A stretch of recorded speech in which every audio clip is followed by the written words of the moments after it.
résultats du principe Meddemer en matière de RGO, a déclaré l'administrateur en chef de l'État régional de Bénichangul-Gumuz.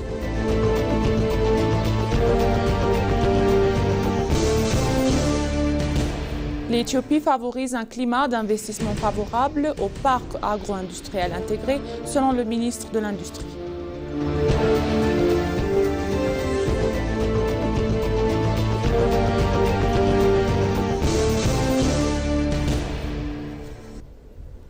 Bienvenue chers téléspectateurs, c'est moi Eda Gadamo avec le journal du vendredi 26 décembre 2025.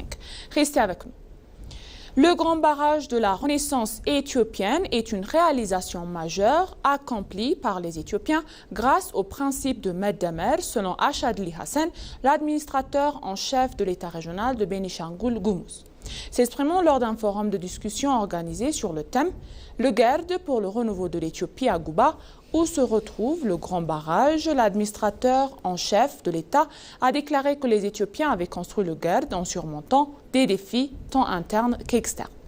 La réussite de la construction du barrage montre que le pays peut obtenir d'excellents résultats en s'unissant autour d'un objectif commun, a-t-il ajouté. Selon lui, le GERD a également créé des opportunités d'investissement pour la région. Achadli a notamment souligné que le lac Negat jouera un rôle important dans l'augmentation de flux touristiques vers la région. Le forum de discussion organisé par l'agence de presse éthiopienne a réuni des hauts fonctionnaires et des membres de la Chambre des représentants du peuple.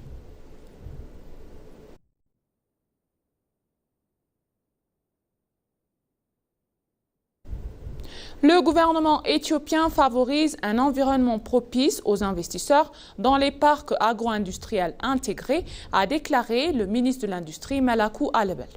S'exprimant hier lors des forums sur l'investissement dans le parc agro-industriel intégré, il a souligné l'engagement de l'administration à renforcer le développement industriel grâce à diverses mesures de soutien, notamment des incitations pour les investisseurs.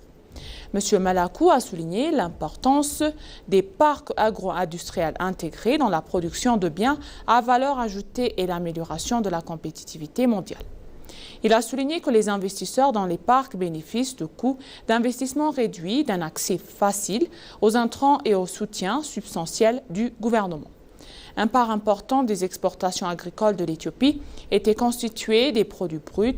Le ministre a affirmé que des parcs industriels intégrés sont essentiels pour augmenter la valeur des exportations et renforcer la compétitivité. Les parcs sont stratégiquement situés à proximité des ressources essentielles, ce qui facilite les liens et les agriculteurs et les transformateurs. Le gouvernement accorde la priorité à ces parcs agro-industriels afin d'assurer leur succès, a-t-il déclaré.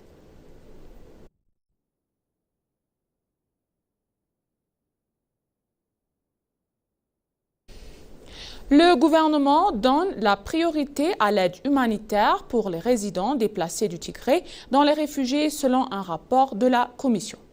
La Commission éthiopienne de gestion des risques de catastrophe a déclaré que le gouvernement a accordé la priorité à l'aide humanitaire ininterrompue pour les citoyens vivant dans des abris temporaires. La Commission a également fermement rejeté ce qu'elle a qualifié des fausses allégations sur les réseaux sociaux selon lesquelles les personnes déplacées seraient laissées sans aide. Dans la déclaration envoyée à l'ENA, le EDRMC a déclaré que les personnes déplacées à l'intérieur du pays dans la zone nord-ouest dans la région du Tigré, en particulier dans la Zadawarada, dans la réfugiée temporaire de Hizaz, recevaient une aide alimentaire complète et ininterrompue. Les affirmations selon lesquelles les citoyens déplacés dans les réfugiés temporaires de Hizaz ne recevront plus l'aide alimentaire qui sont inexactes et ne reflètent pas la réalité sur le terrain, a déclaré le commissaire.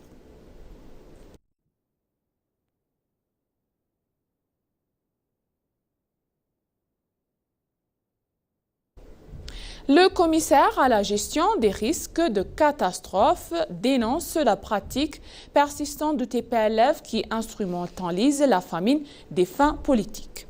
Le format de la libération du peuple du Tigré continue d'instrumentaliser la famine à des fins politiques, a révélé hier M. Shefarao Teklemariam, le commissaire éthiopien à la gestion des risques de catastrophe.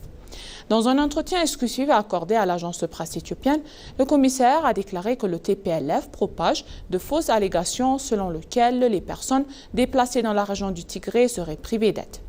Cette tactique s'inscrit dans la stratégie habituelle du groupe qui consiste à politiser les crises humanitaires, a-t-il ajouté.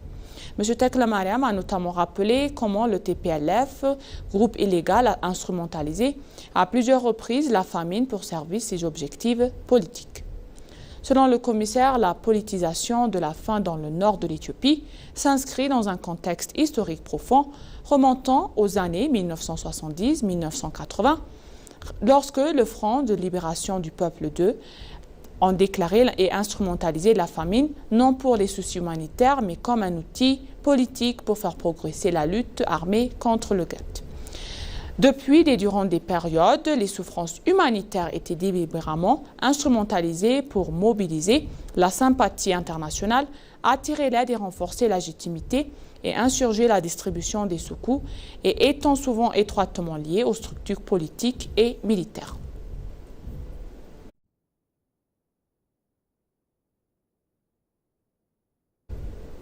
Dans une autre histoire, l'Inde désireuse de collaborer avec l'Éthiopie pour la mise en œuvre de la stratégie Éthiopie numérique 2030, déclare l'ambassadeur.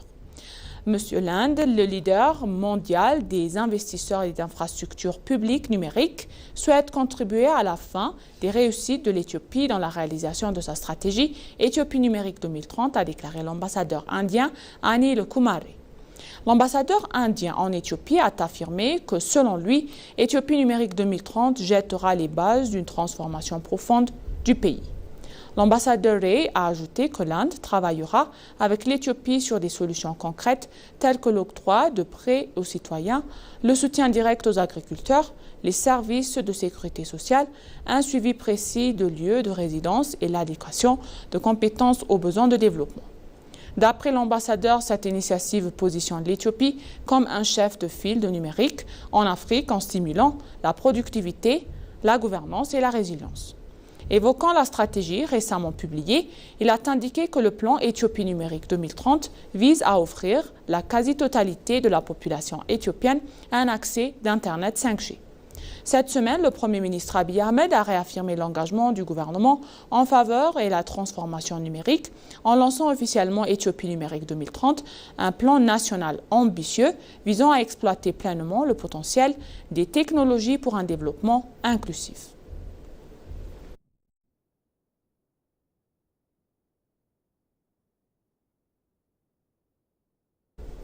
L'armée de l'air éthiopienne commémorera ses 90 ans avec l'événement nationaux et internationaux spectaculaires. Le 90e anniversaire de l'armée de l'air éthiopienne, qui sera célébré les 23 et 27 janvier 2026, mettra en lumière le parcours héroïque, les sacrifices et les réalisations majeures de cette institution. Lors de sa conférence de presse hier, le général brigade Brook Saifou, commandant de la première division aérienne de l'armée de l'air éthiopienne, a déclaré que depuis plus de 90 ans, l'armée de l'air s'est imposée comme une institution héroïque et renommée dans les fières histoires de la nation. Elle a veillé à la souveraineté de l'Éthiopie, protégé son espace aérien, assuré la formation aéronautique et représenté le pays avec distinction lors de la mission internationale de maintien de la paix, a-t-il ajouté. Selon lui, le programme commémoratif comprendra une série d'événements nationaux et internationaux majeurs destinés à renforcer l'engagement du public, promouvoir l'excellence aéronautique et développer la coopération en Afrique et au-delà. Cet meeting aérien proposera des démonstrations aériennes des avions de chasse, de pointe et aéronefs de l'armée de l'air éthiopienne, aux côtés de participations internationaux telles que l'armée de l'air de l'Émirat arabe uni, l'armée de l'air russe et les forces aériennes de la République tchèque du Maroc.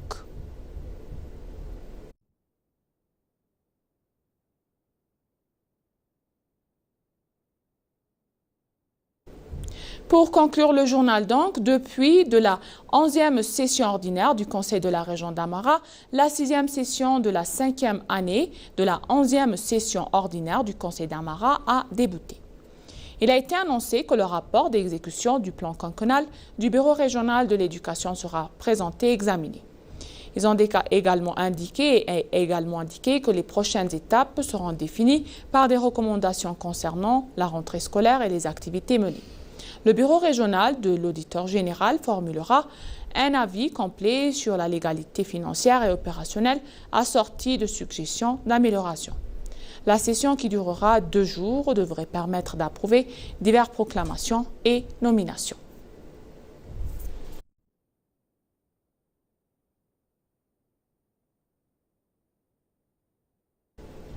Et maintenant, chers téléspectateurs, je vous rappelle les titres principaux. Les résultats du principe main de mer en matière du RGO selon l'administrateur en chef de l'État régional de Bénichangul Gumuz.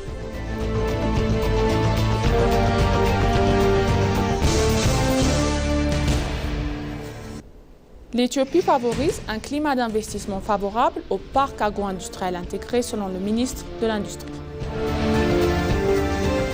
Merci chers téléspectateurs, ainsi s'achève le journal d'aujourd'hui. C'était Moïda Gadamo et je vous souhaite une bonne journée.